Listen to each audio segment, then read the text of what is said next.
Good afternoon, Patriots. This is the American Vision, broadcast on the TLBTV network, brought to you by the Liberty Beacon Project. I'm your host, Bill Muckler, and I'm the author of 2020, A Clear Vision for America. And in this book, I wrote 20 chapters that contain 20 issues, 20 solutions. And one of them that we're going to talk about tonight is the judicial system in America. And remember, we've been talking about America, so we want to talk about justice. Is there justice in America today? And what about social injustice? Does that really exist in America today? If you think about all these things that I just talked about, you need to know a little bit about what the Founding Fathers thought about justice in America.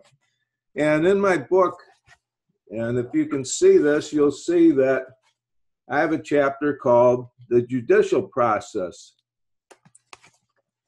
Prisons and Parole.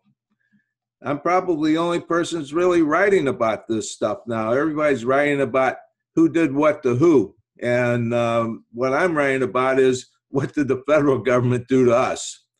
So every time I write a chapter, I started out with a title and then a quote that's appropriate for the content of the chapter. And I'm going to read this to you right out of the book. At his best, man is the noblest of all animals. Separated from law and justice, he is the worst. Do you have any idea who wrote that? You probably don't. You probably maybe never even heard that quote before. Let me tell you, it was written about 2,500 years ago by a guy by the name of Aristotle. And Aristotle was from Greece, which was the foundation of democracy. Well, we don't have a democracy, thank heaven. We have a constitutional republic or a representative republic, whichever way you want to talk about. And in that republic that we have separation of powers. And so we have an executive branch, a legislative branch, and a judicial branch. And all three of them are supposed to be equal in power, but have different roles and responsibilities, different functions, so to say. So the executive is responsible for executing the laws, running the country, so to say. The legislative is responsible for writing legislation and legislating. And the judicial is responsible for interpreting the Constitution. But that's become a lost, well, it's been lost. And I guess we know it's been lost. We've lost our way when it comes to the judicial because what's happened is politicians have taken over the judicial system of America, and they've corrupted it. They've corrupted it from top to bottom, from East Coast to West Coast, from Canada to Mexico. The judicial system in America is broken. Now, I'm going to read you something else from my book, and well, you really need to get this book. You really need to read this because what I'm trying to do for you folks is I want to wake you up, and I know those that are watching this are awake, but I also want to have you enlighten others.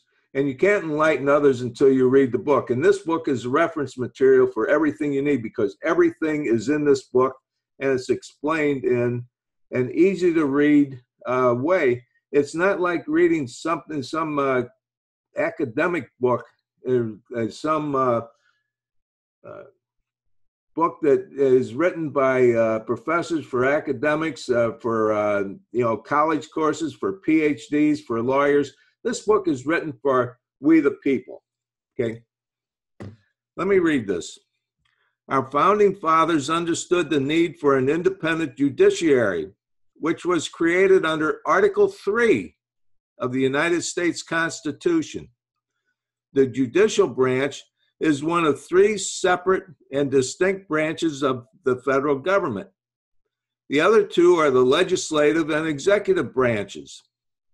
There are 6 court systems, according to the United States Courts website. So We have 6 court systems. Now, I'm not going to go through all that, but they're all in the book. And when you read this, you will really learn a lot about how America is supposed to function today. We've lost all that because we're not taught that in school. We don't have, the politicians don't teach us that. The pundits don't teach us that. Nobody writes about it. Well, I wrote about it, but you really need to know how everything works. And in this chapter, my chapter 15, I explain the judicial process and also go over prisons and parole. So I have solutions on how to fix all this. Actually, the judicial system is really a pretty sound system. If it was operated by and administered by and led by honest, nonpartisan people. But what we have is we have partisans in the judicial system, and it's rife with them from the top on down to the bottom. Okay, let's talk about that a little bit. We've got a Supreme Court, 9 members on the Supreme Court. I've got a solution for that too. You'll be surprised at what my solution is, and when you read it in the book, or maybe I'll do a show on that, you'll find that, hey, this guy makes sense. He's got the right idea, just like I've got the right ideas and the right solutions on all these issues, how to fix the problem. What's happening is we've got 9 Supreme Court justices. Have we always had 9? No, not really. How many have we had? Does anybody know? I'm not going to give you a pop quiz afterwards. But we started out with 3. John Jay was the first Justice of the Supreme Court. And the others are called associate justices.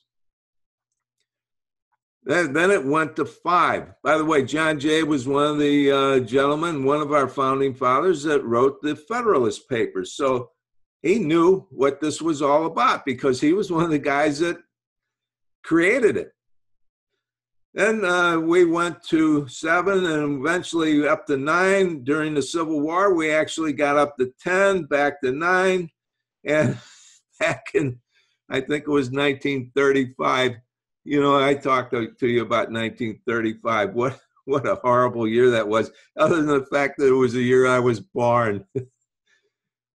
FDR wanting to run the legislative branch so then he could kind of run the entire country like the elite he thought he was. He was pretty much of a dictator. He wanted to pack it with 15 justices, so he was going to add 6 more socialist justices to the Supreme Court and make Brennan up to 15, and that way he would have control of the court forever. And if you watch my earlier shows, you heard me talk about how he ran for 3rd and 4th terms when a lot of people thought that was unconstitutional.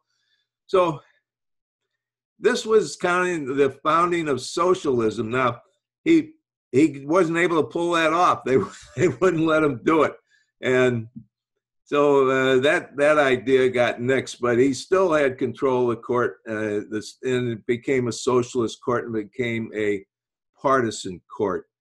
And I talked to you about this at the beginning of socialism, and that's where we are today, folks. We're heading towards a socialist country. 40% of the people surveyed in this country prefer socialism over democracy and capitalism. So these were, I now call them the goats.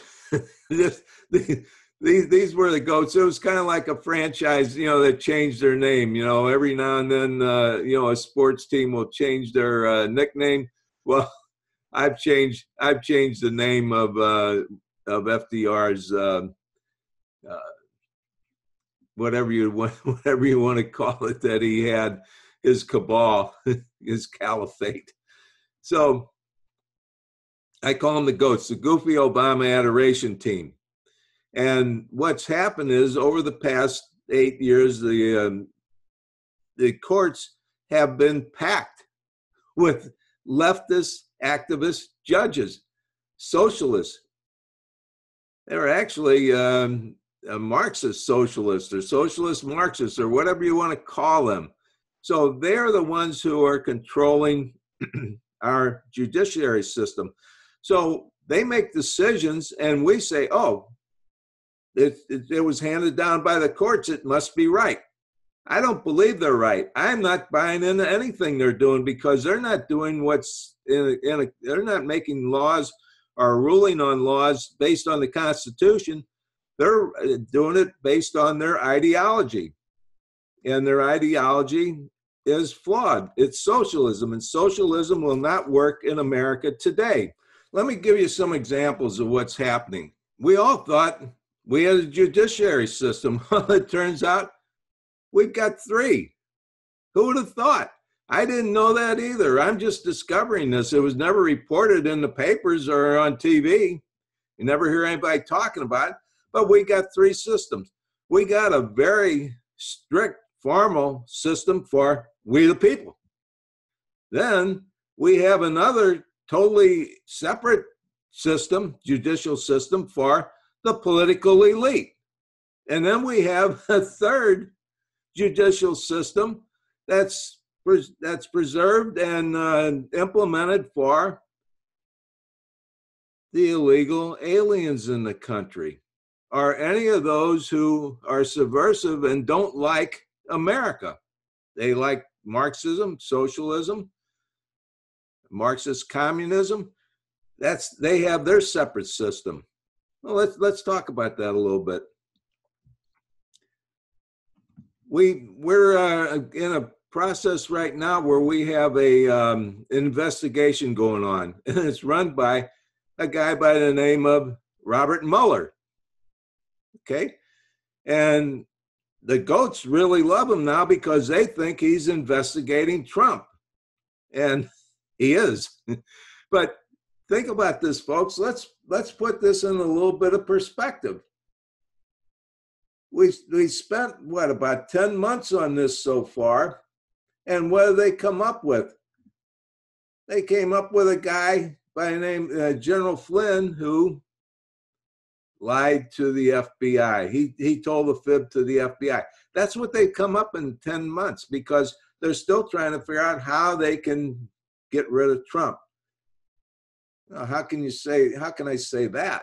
Oh, here's how I can say that. We all know that something really went on really terrible over the last 8 years. We know that there was so many things happening. I wrote about this in my articles, and that's what I do. I write articles about 6 to 8 every month, and I wrote about Benghazi, and I wrote the story about Benghazi that nobody else told.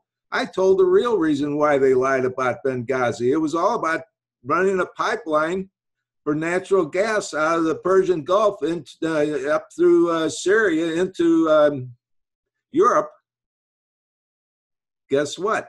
To compete with the Russians. Why do you think the Russians don't want it going through Syria? Because they can't compete with the cheap prices. So that was really what it was all about. And that's why the arms and the gas went from Libya to Turkey to Syria. But nobody talks about this, but you got to follow the money. Anyway, I'm getting off the track.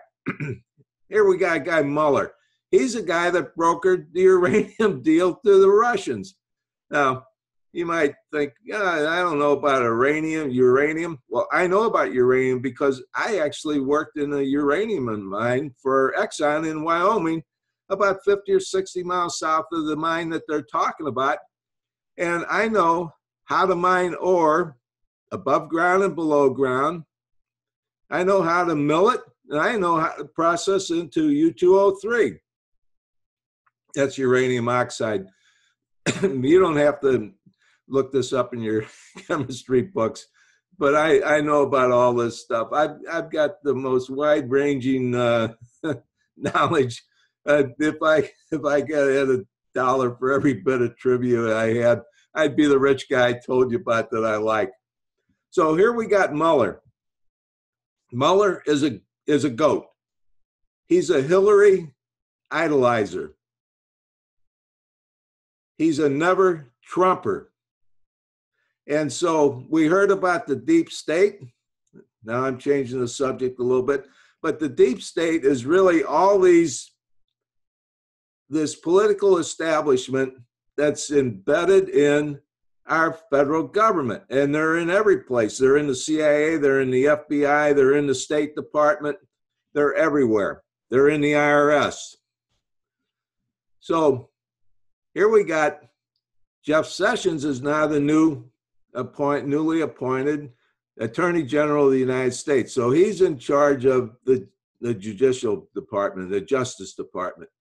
And so he finds out that the goats and their propaganda arm, the mainstream media, mainly the New York Times and NBC and their affiliates, they're never Trumpers, and they want to get rid of Trump. So Sessions thinks, oh boy, if I appoint an investigative counsel to investigate all this, they're going to think that I'm pulling a fast one over them. So I'll recuse myself. In other words, I'll step out of the game and I'll appoint somebody else to be in charge of this and to handle this. So he appoints a guy by the name of Rob Rosenstein, who's a goat. Admires Hillary, is a never Trumper, and he's embedded in the Justice Department. And what does he do? He takes this thing over, and he goes out and rounds up every goat that he can find, every Hillary admirer he can find, everybody that adores Obama and wonders why Trump is in office and they're never Trumpers, and how can we get rid of Trump? So that's what we got. And we got all kinds of guys in there and gals. I'm not going to give you every one of their names. You probably heard them on TV. You probably can read them in articles. And there's so many of them, I wouldn't have time to mention all of them. But one of the top guys was a guy by the name of Weissman. This is a guy that's been out of control for years. Out of control for years. He's been going after everybody on a political basis. He's destroying the political opposition. No crimes, never committed anything, but he's gone out and gone after him. And because they've got this separate judicial system that I talked about for the political elite, the political establishment, he's been able to convict people and put them away. It's like Marxist Russia. That's what the KGB did. That's what's going on in America today. You gotta understand this, folks. I know this is hard to believe. You gotta break your paradigm. Your paradigm says, oh, they couldn't do that. Not in America. It could never happen in America. It's impossible. Americans don't do stuff like that. Well, honest Americans don't do stuff like that. We the people Americans don't do stuff like that. But the evil political establishment, they do stuff like that, because they're protecting their power and their money. And that's really what it's all about. It's all about their ideology. So these guys, then we find out there's a guy, Peter Strzok, who is one of the top FBI guys, some kind of a deputy director or something like that. Our government's got so many levels. We got directors, assistant directors, deputy directors, assistant deputies, and it's bizarre how out of control it is. Nobody could run a business like that. We couldn't do it. We couldn't afford it. But they can afford it because they're getting money printed out of thin air from the Fed. And folks, I'm laughing about this because I can't help myself, because it's so bizarre. But it's so true. It is so true. So here's this guy, Peter Strzok. He's a never Trumper. He hates Trump. He wants to get rid of Trump, and he's involved in everything. He's the guy that was involved in interviewing Hillary about her emails that she lied about, and they didn't put her under oath. And then when they said she was grossly negligent, they said, well, we'll just change it to extremely careless, and that's not a criminal offense, but the other one's a criminal offense. So here we are, folks. My goodness, we've got people like this running wild. So this, how do they find out about this guy, Peter Strzok? Sounds like, I won't say that. I'll get in trouble. He's got a mistress that's way up there in the FBI, and they're emailing back and forth about how they hate Trump and they want to get rid of Trump and how much they love Hillary. And so when all this kind of finally comes to light, because eventually some of this comes to the surface, they have to take him, they have to fire him. They have to terminate him. But that's not what happens in our federal government. When people do stuff like this, they don't get fired, they get transferred. So he got transferred to HR. That's human relations. Can you believe that? So what's he going to do there? He's an agent, and now he's in HR. So they're hiding him there. And I don't know how long they can hide him. Maybe if Jeff Sessions figures this whole thing out, he'll get rid of all these people. But in the meantime, we're stuck because Trump can't fire Mueller, because if he does, then the mainstream media, the shady stream media, as I call them, all the pundits and the goats, the leftist regressives, they'll all say, yeah, the fix is in. But the fix is already in. The fix was in when Sessions recused himself. Now, I'm hoping that Sessions is an honest guy and he just made a stupid mistake. If Sessions is part of all this, well, we're really in some big trouble. So let's not go down that rabbit hole. Let's hope that he's an honest guy. So, folks, you can't make this up. There's so many people involved in this. There's so many, and they're all partisan politicians. They're activists. They're socialists. They're Marxists. They're Marxist communists. They want to take over the country from us. And they can't do that with Trump in there, because Trump, I don't think, really has too much of a clue of what he's doing, because if he really did, the first day he was in, he would have got rid of all these people, but he didn't do it. And Trump has done some good things, and I'll give him credit for that. He's done quite a few of them. Somebody sent me an email which showed he's accomplished 59 things. Well, that's a lot. And a lot of that is getting rid of regulations, and he's built up confidence in the country. So it looks like the economy is coming back, and a lot of good things like that happening. So I have to give Trump some credit for that. Trump is handcuffed right now, though. He can't do anything about this whole thing because he's afraid the media, the shady stream media, and the goats are going to pound him to death. And they can do that because they control the judicial system, that system that protects the political elite, the political establishment. How can I say that? Well, Trump came out with something that was called a travel ban, and everybody was worried about the travel ban, okay?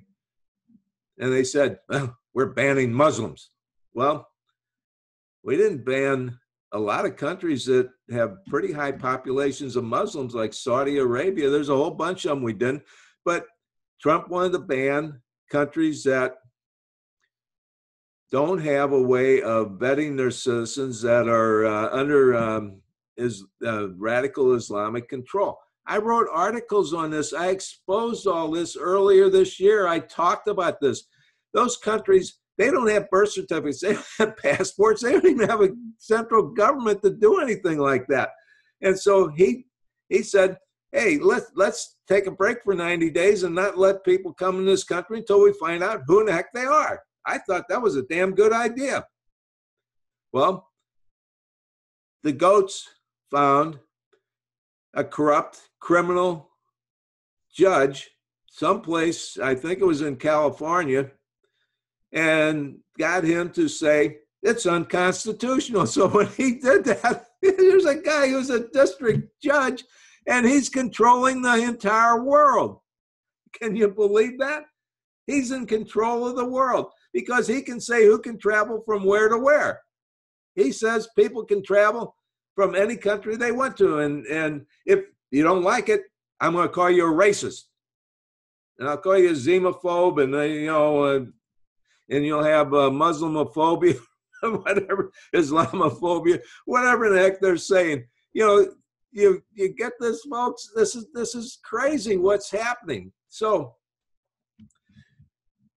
look it all up, check it all out. You'll see that we've got a whole bunch of judges all over the country. So then they rewrote this travel ban. And this is just an example. I'm just giving you this as an example.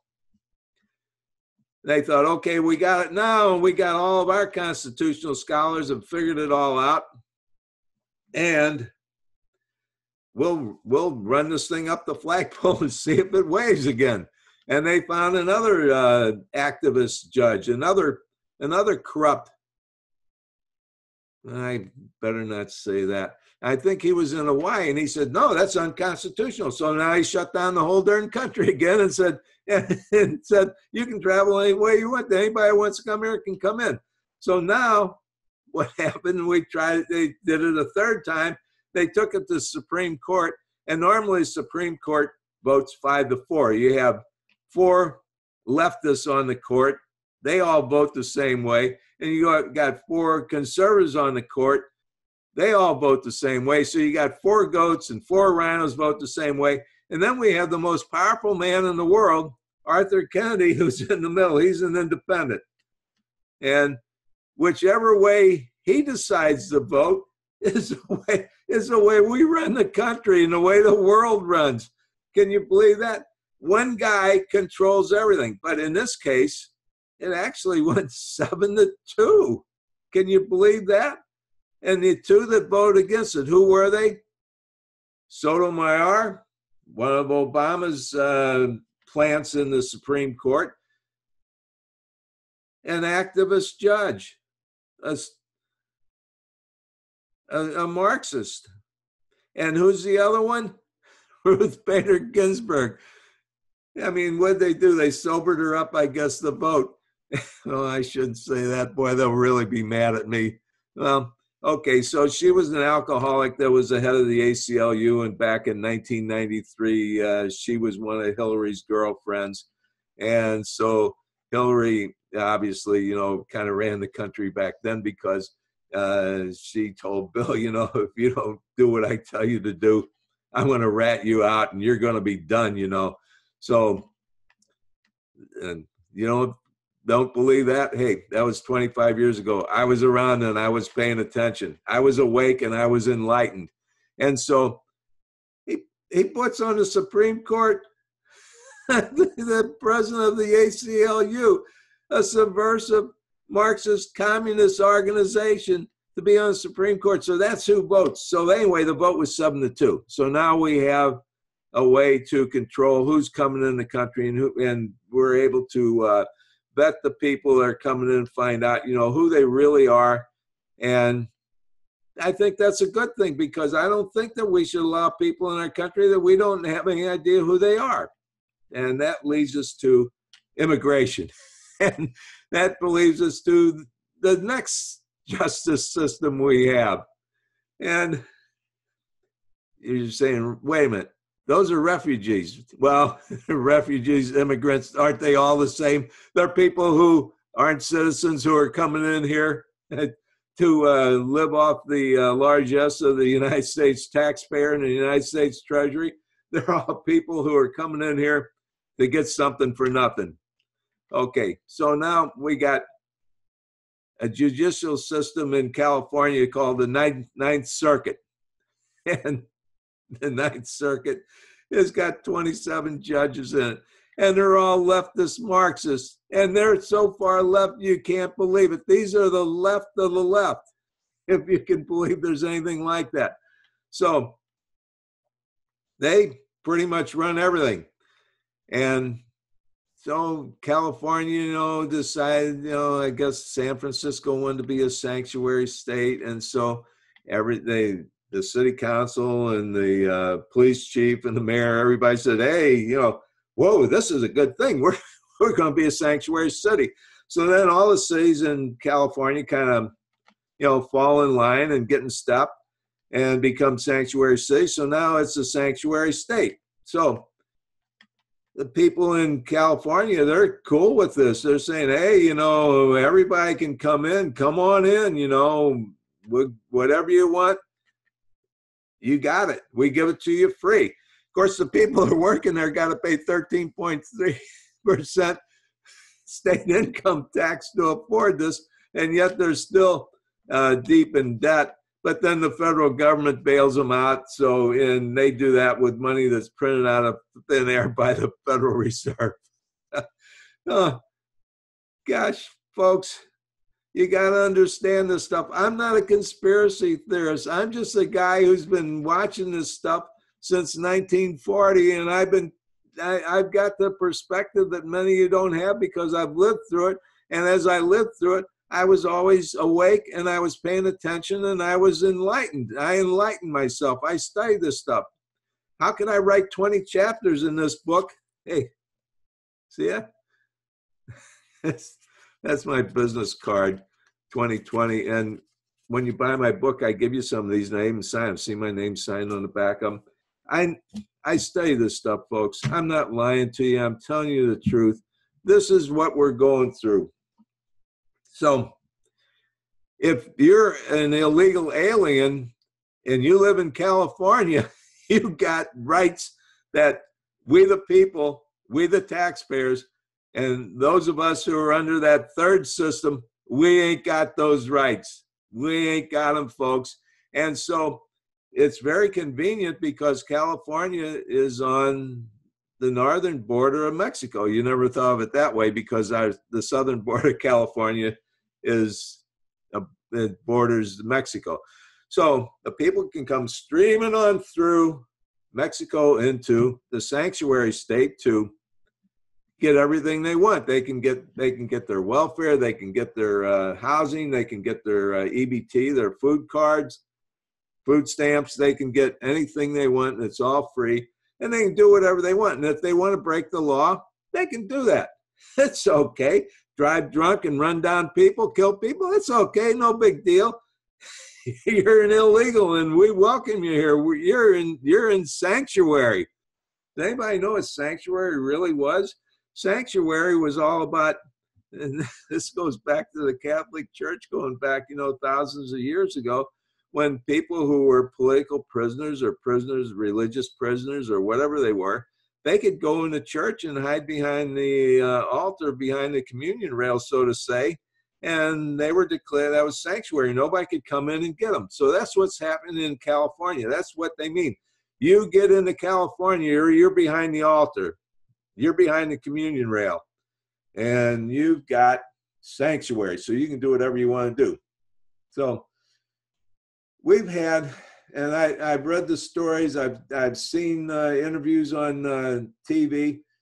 We've got mothers who have lost their sons and daughters all over this country to illegal aliens, and nobody's talking about it. Nobody's reporting it. Nobody's doing anything about it because now we've got something like 250 sanctuary cities in America that are protecting the illegal aliens. And why are they doing this?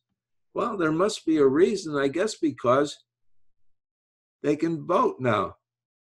Did you know that most states now are passing laws that illegal aliens have the right to vote? I just read an article in I think it was a CNN report, maybe it was the New York Times. I read all that stuff. I don't just read the Breitbart stuff. In fact, I hardly ever read that because I already know what they're going to say. I read all this stuff. I study it. I learn it.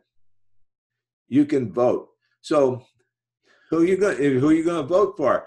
If you're an illegal alien, you can't speak English, but somebody is going to protect you no matter what you do wrong, no matter what crimes you commit. And actually, you commit a crime just by coming across the border illegally. You're safe. And if you vote for us, you're going to get food and shelter and clothing and money and everything else you can have. And you'll also get all kinds of legal assistance. You'll get everything. And that's where that second court system that we have comes into play. So now we got an example that's got everybody in the country outraged. And here's a guy named Zarate. He's got like 5 or 6 names, like Garcia Zarate, I think they refer to him too. And he's come across the border 6 times as a felon. He's a felon, convicted felon coming across the border. You know, he gets deported. You're out. Then turn around, spend a few days, come back in California, and you're safe. You're in sanctuary. So now we got all this going on. So this guy's in San Francisco. He's loving San Francisco. So now a family, Jim Steinley and his daughter Kate Steinley and a friend of theirs are walking along a pier, and a shot rings out. Nobody knows what happened, but apparently Zarate had this gun that he said he found on a park bench wrapped in a t-shirt. Can you believe this? You can't make this stuff up. I mean, who is gullible enough to believe something like this? It just so happened that the gun came from a Ranger's car. It was stolen from a Ranger's car that was parked nearby there about a week previous to that. And this guy, who's a felon, who's skilled at doing all this kind of stuff, like stealing stuff and beating on people and mugging people and doing everything else that he's done, selling dope. And we know people, you know, when people are addicted to drugs, they'll do just about anything they can, you know, to get their next fix, right? We all know that. You know, let's don't sugarcoat this stuff. You know, forget the political, the PC crap. The political correctness crap is ruining this country. This is what they do. So this guy, somehow the gun goes off. Now, whether he meant for the gun to go off, we don't know. Whether he meant to kill Kate Steinley, we don't know. The jurors definitely thought he didn't do anything wrong. He just happened to find a gun that the defense attorney convinced the jury that had a hair trigger. Now, a lot of experts say that gun doesn't have a hair trigger. I don't know, because when I packed in the military, I had a M1911-45, and it was loaded, and I carried it on my side when I had classified material with me, and it didn't have a hair trigger. It had my trigger, and I shot expert with that. So here's this guy, the gun goes off, okay? Gun goes off, apparently strikes the pavement 12 feet in front of him and travels another 78 feet, so it's a total of 90 feet, ricochet, hits Kate Steinley in the heart. Her dad doesn't know what happened. She's crumbling. She says, "Dad, help me. Dad, help me." That's her words. And her father's holding her in arms. She's bleeding. They don't even know what happened. But people saw this, and they know who this guy was, so they finally caught up with him. And he gets incarcerated. He's been incarcerated for 2 years now. So they're saying, well, you served your time because you didn't get convicted for first-degree murder or second-degree murder or involuntary manslaughter or anything like that. You're free to go. But we do have you on an illegal possession of a firearm charge. And that's 3 years, and we'll let you off in a couple of years for for good behavior. So you can go out and you can sell some more drugs, and you can steal some more stuff, and you can mug some more people, and you can kill some more people, and you can do whatever you want, because we're a sanctuary city and a sanctuary state, and you don't have to worry about any legal repercussions, because we've got a criminal justice system that's reserved just for you. Oh, folks, we can't make this stuff up. Let's talk about this trial a little bit. I read a lot about this trial. I don't know if any of you have. I think you probably heard some things. I really studied this thing. I've been studying all these things all along, you know, Trayvon Martin, oh boy, you know, all of them. I've tried to stay on top of them. The jury may have made a good decision at first-degree murder, but I don't, second-degree murder or manslaughter, I don't know how he got away with that. I mean, he got off completely on that. So what about the jury? Well, guess what? In California, you can vote if you're an illegal alien, but you know what else you can do? You can serve on a jury. And the jury is made up of San Francisco leftist activists, communist, Marxist, socialist. And they're all, how do I say this? They all adore this sanctuary city thing and think that we have to give illegal aliens everything because we think it's the right thing to do. And our politicians have convinced us it's the right thing to do. And we're going to follow them. And whatever they tell us to do, we're going to say, hey, you know, we're with you because we idolize our politicians, especially the goats in San Francisco. I mean, you know, they got Nancy Pelosi. And that's their leading fundraiser. That's why she's still in the game. She probably hasn't sexually harassed anybody. At least I hope she hasn't. If she has, I feel sorry for the poor guy that she sexually harassed. Or the poor, oh, I better not say that. They'll really be in trouble. Okay, so the jury's made up of leftists. And so this defense attorney, and you know how I feel about these attorneys. This guy is scumbag number one. And what's he do? He comes out and the first thing he says, and I wish I had it up here. I could read it in someplace. I could read it for you, but I don't have that article queued up anymore on my tab on my web page, on my whatever in the heck they call it, on my browser, on Google. Google knows everything I do anyway. So I ought to just be able to say, hey, Google, give me that quote. But anyway, what he say he opened up with, and this was brilliant. He said, Trump already, and I'm paraphrasing now, but you'll get the impact of this. Trump has already convicted this guy and said he was guilty. Will you be able to rule against Trump if I present the evidence that he's innocent? Well, the evidence that he was innocent was bogus, right? But so all these leftists they're all goats who are never Trumpers, and they want to get Trump out of there. And so he's already got the 12 in the jury thinking, hey, we already know we got to vote to vote this guy innocent because we're going to go against Trump. So that's the way it went. So now we got a pretty incompetent, lazy, boy, and I hate to say this, but they are prosecutors, and they bungle the thing, and they're too lazy to really come up with anything. They probably overcharged the guy in the first place, but that wouldn't have made any difference because the fix was in. The fix is in, folks.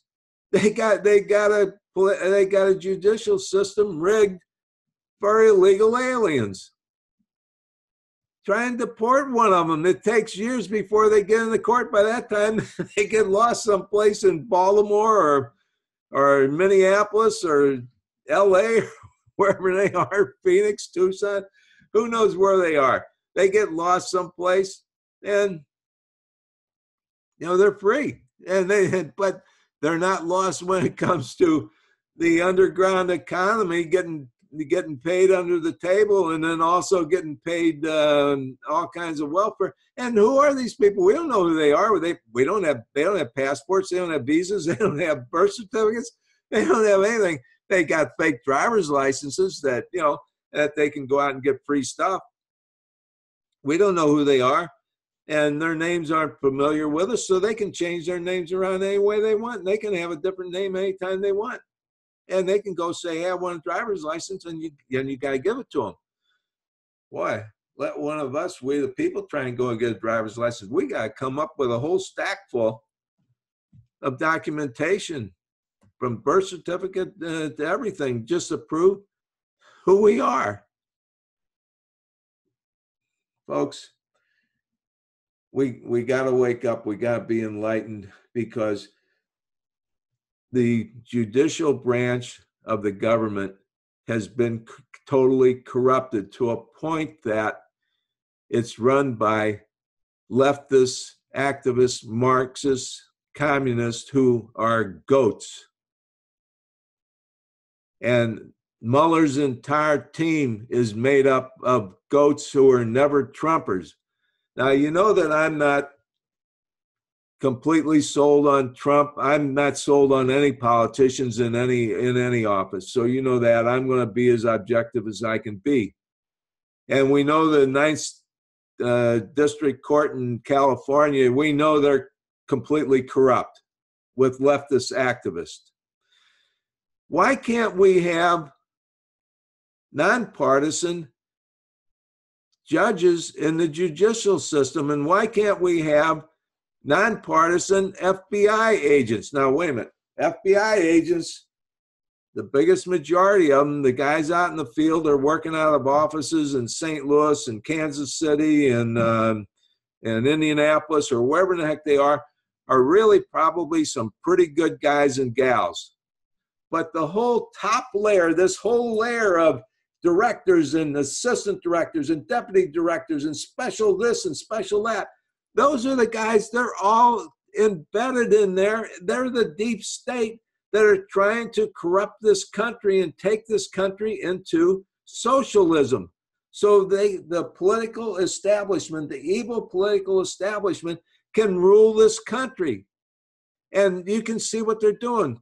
The debt is mounting up, more than $20 trillion in debt. Now they're talking about, well, if we pass this new budget, which is not really a budget, and we add some more money to it that the Fed's going to print out of thin air for us, that we're going to pay big interest on, hey, all is good, all is fine, and pretty soon we'll be communist. We'll be socialist. We'll be some kind of something like that. Whatever it'll be, maybe it'll be a fascist regime, but it's going to be a regime. So we got the legislative branch. They're incompetent, and they're heading towards socialism. They're heading down the socialism highway at breakneck speeds, and in the executive branch, which controls things like the judiciary, the FBI, the CIA, and so forth, that's what they are. And I know you people say, Bill, that's not true. That can't happen in America. But let me tell you, yes, it can happen in America, because it's happening in America today. So anyway, I wanted to talk about this and bring you all this information.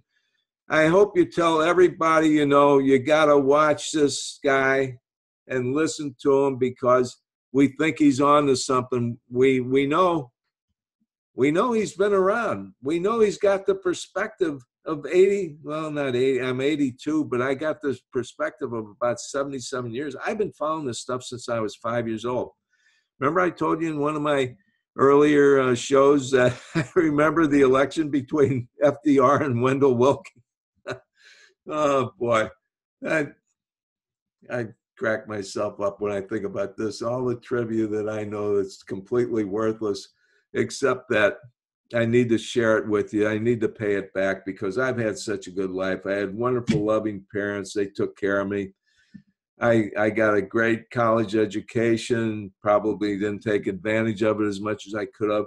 I had the opportunity to become a commissioned officer in the United States Marine Corps, made the rank of captain, had a top secret security commission, handled top secret classified materials. I've had a great business career. I've done everything. I've done every job Americans won't do, but this American did them all. And here we are. I'm still praying to God to please save our America. So anyway, boys and girls, thanks for watching. God bless you all. God save our America. God save our Corps. God keep our servicemen on active duty safe. Take care of our vets because they really help keep us going the way we are. And if I don't see you before then, I want to wish you a very blessed Merry Christmas. A blessed Merry Christmas. So anyway, God bless you all. Thanks for watching. See you next time.